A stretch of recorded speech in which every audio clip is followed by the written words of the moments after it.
Hello y'all, this is the Between Empires mod for Mount & Blade Warband set in what would be called the Victorian Age, specifically the 1860s. There's a variety of nations to play in Europe, North Africa, and parts of Asia. Players can choose a faction to lead as the ruler. I am going to pick one, the Kingdom of Netherlands. The Netherlands has quite a few neighbors at this time in 1860, including the Kingdom of Hanover, Kingdom of Prussia, the Kingdom of Belgium, ruled from Brussels, and across the sea, the United Kingdom.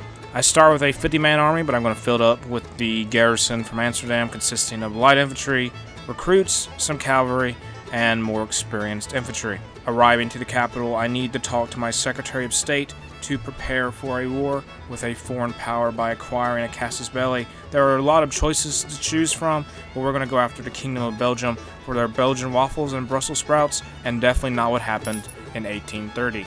This mod does apparently have artillery. I've seen in some screenshots, and I'm going to buy some at the armory. Oh, I'm going to just buy all of it. Just use my entire budget to buy nothing but artillery. Prussia has declared war on Belgium. This would be good if we get to fight them as well. Tensions are rising on the border regions between Netherlands and Belgium. My scheme is going to plan. A bandit tries to take my money, gets blocked by the horse carriage, then shot by my revolver. This is possibly the most well-dressed outlaw I've ever seen in a Mount & Blade mod. We're going to be trying out the cannons, but they got to get into position first. The howitzers and field guns are getting closer to position. They're almost ready. The Dutch infantry in the background are using some robbers we have found as target practice. The cannons are unleashing their fury. The crews are firing them as quick as possible as they reload them. They are making a ton of smoke fire, and you can just see the impacts all over the battlefield where the cannons land their shot.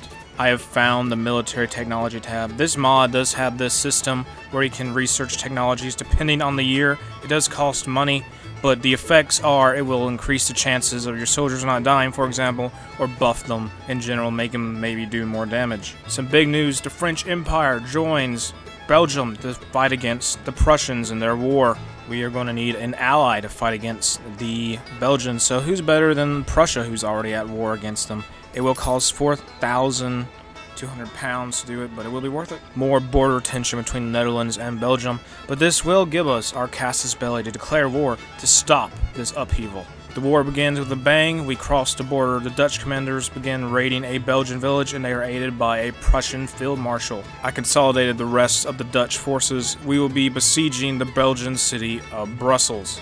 The siege battle begins, and the Belgians are in a layer of entrenched positions. We will be using artillery and infantry to try and break our way through.